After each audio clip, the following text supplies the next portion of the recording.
থামো প্লিজ। ওটা যেমন কি হলো সে তুমি বিয়ের পিড়িতে কোর্টে চলে এলে? আমি এ বিয়ে মানি না।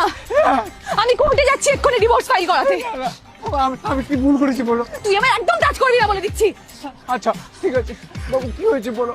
ঠাকুর মশাইয়ের মন্ত্রগুলো কি হয়নি?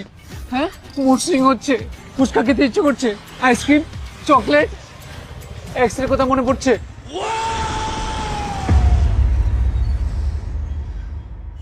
আমার নাকে সিঁদুর পড়লো না কেন? লাস্ট 5 বছর ধরে থেকে শেখাচ্ছি আমার নাকে যেন সিঁদুর পড়ে বিয়ের সময়। আর কি দিয়েছি তোর থেকে আমি? এটাই তো দিয়েছিলাম, এইটুকু তোর দ্বারা হলো না। আমি অনেক চেষ্টা করেছি, বিশ্বাস করো, আমি ঘাবড়ে গেছিলাম। আমি সমাজে মুখ দেখাবো কি করে? সবাই তো বলবে আমার বড় আমাকে একটুও ভালোবাসে না, কারণ আমার নাকে ঢাকায় সিঁদুর পড়েনি। তুমি তো জানো আমি তোমাকে কতটা ভালোবাসি। আমি জেনে কি হবে? সমাজ তো জানলো না।